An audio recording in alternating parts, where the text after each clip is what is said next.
ನಾಳೆ ಬಿಬಿಎಂಪಿಯ high voltage budget ಮಂಡನೆ ಆಗಲಿದೆ.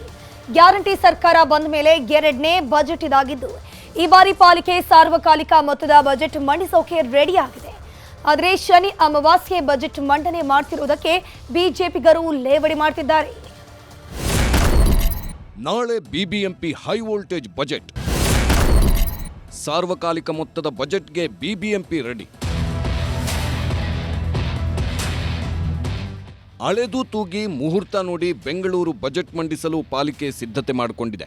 ಕಾಂಗ್ರೆಸ್ ಸರ್ಕಾರ ಬಂದ ಮೇಲೆ ಎರಡನೇ ಬಜೆಟ್ ಇದಾಗಿದ್ದು, ಇದೇ ಮೊದಲ ಬಾರಿಗೆ 17,000 ಕೋಟಿಗೂ ಅಧಿಕ ಮೊತ್ತದ ಬಜೆಟ್ ಮಂಡಿಸಲು ಪಾಲಿಕೆ ಮುಂದಾಗಿದೆ. ನಾಳೆ ಬೆಳಗ್ಗೆ 11 ಗಂಟೆಗೆ ಟೌನ್ ಹಾಲ್ನಲ್ಲಿ ಬಿಬಿಎಂಪಿ ಹಣಕಾಸು ಆಯುಕ್ತ ಹರೀಶ್ ಕುಮಾರ್ ಬಜೆಟ್ ಮಂಡಿಸಲಿದ್ದಾರೆ. ಹೋದ ವರ್ಷ 13,500 ಅಷ್ಟಕ್ಕೆ ಇತ್ತು. ಈ ವರ್ಷ ಸರ್ಕಾರ 4,000 ಕೋಟಿ ಜಾಸ್ತಿ ಕೊಡ್ತಾ ಇದೆ. ಮತ್ತು ಬೇರೆ ಬೇರೆ ವರ್ಲ್ಡ್ ಬ್ಯಾಂಕು ಮತ್ತು NDMF ಅಥವಾ ಬೇರೆ ಬೇರೆ ನಮ್ಮದು ಮಾರ್ಕೆಟ್ ಇದೆ, ನಮ್ಮ ಆಸ್ತಿಗಳು ಇದೆ, ಅದಕ್ಕೆ ಯಾವ ವರ್ಷ ಹೋದ ವರ್ಷ ಎಷ್ಟು ಇಟ್ಕೊಂಡಿದ್ದೇವೆ ಅದಕ್ಕಿಂತ ಜಾಸ್ತಿನೇ ಈ ವರ್ಷ ನಾವು ಸುಮಾರು ಪ್ಲ್ಯಾನ್ ಮಾಡಿರೋದ್ರಿಂದ ಆ ಆದಾಯ ಜಾಸ್ತಿಯಾಗಿ ಬಜೆಟ್ಗೂ ಗಾತ್ರ ಜಾಸ್ತಿ ಆಗಿದೆ. ಈ ಬಾರಿಯ ಬಿಬಿಎಂಪಿ ಬಜೆಟ್ ಮೇಲೆ ಬೆಂಗಳೂರು ಜನರಿಗೆ ನಿರೀಕ್ಷೆ ಹೆಚ್ಚಿದೆ. ಹೊಸ ಯೋಜನೆಗಳು ಘೋಷಣೆಯಾಗುವ ಸಾಧ್ಯತೆ ಇಲ್ಲದಿದ್ರೂ ಹಿಂದಿನ ಯೋಜನೆಗಳಿಗೆ ಹೆಚ್ಚಿನ ಅನುದಾನ, ಮೂಲಭೂತ ಸೌಕರ್ಯಕ್ಕೆ ಪಾಲಿಕೆ ಒತ್ತು ಕೊಡುತ್ತೆ ಅನ್ನೋ ನಿರೀಕ್ಷೆ ಇದೆ. ಇನ್ನು ಈ ಬಾರಿಯ ಬಜೆಟ್ ನಿರೀಕ್ಷಿತ ಹೈಲೈಟ್ಸ್ ನೋಡುವುದಾದ್ರೆ, ಇಂದಿರಾ ಕ್ಯಾಂಟೀನ್ಗೆ 50 ಕೋಟಿ ಅನುದಾನ ನೀಡುವ ನಿರೀಕ್ಷೆ ಇದೆ. ಹಾಗೆ ವಸತಿ ಯೋಜನೆಯಡಿ ಒಂಟಿ ಮನೆ ಯೋಜನೆಗೆ ಅನುದಾನ ಹೆಚ್ಚಳ, ಬಿ ಖಾತೆಯ ಆಸ್ತಿಗಳಿಗೆ ಎ ಖಾತೆ ಹಂಚಿಕೆಗೆ ಕ್ರಮ ವಹಿಸಲಿದ್ದಾರೆ. ಇನ್ನು ಪ್ರವಾಹ ತಡೆ, ಚರಂಡಿ ಅಭಿವೃದ್ಧಿ ಅನುದಾನ 1,800 ಕೋಟಿಗೆ ಏರಿಕೆಯಾಗೋ ಸಾಧ್ಯತೆ ಇದ್ದು, ಕೆರೆಗಳಿಗೆ ತಡೆಗೇಟ್, ಅಂತರ್ಜಲ ಹೆಚ್ಚಿಸಲು ವಿಶೇಷ ಯೋಜನೆ ನಿರೀಕ್ಷೆ ಇದೆ.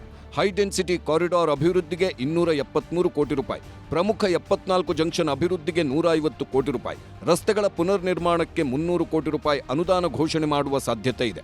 ಪ್ರತಿ ವಾರ್ಡಲ್ಲಿ ಹೊಸ ತ್ಯಾಜ್ಯ ಸಂಸ್ಕರಣಾ ಘಟಕ ಸ್ಥಾಪನೆ, ಬೆಂಗಳೂರಿಗೆ ಪ್ರತ್ಯೇಕ ಆರೋಗ್ಯ ವ್ಯವಸ್ಥೆ ಘೋಷಣೆ, ಹಲವು ಸಂಘ ಸಂಸ್ಥೆಗಳಿಗೆ ನೀಡಲಾಗುತ್ತಿದ್ದ ಅನುದಾನಕ್ಕೆ ಬ್ರೇಕ್ ಹಾಕಲಿದ್ದಾರೆ.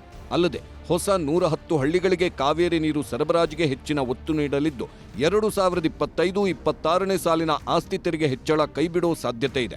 ಹಾಗೆ 3ನೇ ಹಂತದ ವೈಟ್ ಟ್ಯಾಪಿಂಗ್ಗೆ ಹೆಚ್ಚುವರಿ ಅನುದಾನ, ಜೊತೆಗೆ ಬ್ರ್ಯಾಂಡ್ ಬೆಂಗಳೂರು ಯೋಜನೆಗಳಿಗೆ ಬಹುಪಾಲು ಅನುದಾನ ಮೀಸಲಿಡುವ ಸಾಧ್ಯತೆ ಇದೆ. ಅಲ್ಲದೆ ಶನಿ ಅಮಾವಾಸ್ಯೆಯಂದು ಬಜೆಟ್ ಮಂಡಿಸಲು ಮುಂದಾಗಿದ್ದಾರೆ. ಆದರೆ ಬಿಬಿಎಂಪಿಯ ಈ ಬಜೆಟ್ ಕೇವಲ ಕಾಂಗ್ರೆಸ್ ಕ್ಷೇತ್ರಗಳಿಗೆ ಮಾತ್ರ ಸೀಮಿತಗೊಳ್ಳುವುದಾಗಿ ಬಿಜೆಪಿ ಶಾಸಕರು ವ್ಯಂಗ್ಯವಾಡಿದ್ದಾರೆ. ಬಿಬಿಎಂಪಿ ಬಜೆಟ್ನಲ್ಲಿ ಇವತ್ತು ಬೆಂಗಳೂರಿಗೆ ಎಲ್ಲೋ ಒಂದು ಕಡೆ ಸರಿಯಾದಂಥ ಒಂದು ಡೆವಲಪ್ಮೆಂಟ್ ಆಗ್ತಿಲ್ಲ. ಬ್ರ್ಯಾಂಡ್ ಬೆಂಗಳೂರು ಹೋಗ್ಬಿಟ್ಟು ಇವತ್ತು ಬ್ರ್ಯಾಂಡ್ ಬೆಂಗಳೂರು ಆಗುವಂಥ ಪರಿಸ್ಥಿತಿ ಆಗಿದೆ. ಸೊ DK ಶಿವಕುಮಾರ್ ಅವರಿಗೆ ನಾವೆಲ್ಲ ಕೂಡ ಮನವಿ ಮಾಡ್ಕೊಂಡಿದ್ದೀವಿ, ಬಿಬಿಎಂಪಿ ಬಜೆಟಲ್ಲಿ ನೀವು ಕಾಟಾಚಾರಕ್ಕೆ ಒಂದು ಸಭೆಯನ್ನು ಕರೆದು ಮಾಡುವಂಥ ಕೆಲಸಗಳಲ್ಲ. ಇವತ್ತು ತಾವು 17,000 ಕೋಟಿ ರೂಪಾಯಿ ಏನು ನೀವು ಬಜೆಟ್ ಮಾಡ್ತೀರಾ, ಎಲ್ಲಿಂದ ತಗೊಂಡ್ಬರ್ತೀರಾ ದುಡ್ಡು? ಅಂಗೈಯಲ್ಲಿ ಅರಮನೆ ತೋರಿಸುವಂತದಕ್ಕೆ ಇವರು ಸಿದ್ಧರಾಗಿದ್ದಾರೆ. ಈ ತರ ಪಾಲಿಕೆಯ ಅತ್ಯಮೂಲ್ಯ ಸರ್ಕಾರಿ ಸ್ವತ್ತುಗಳನ್ನು ಅಡ ಇಟ್ಟು ಕೊಡೋದಲ್ಲ.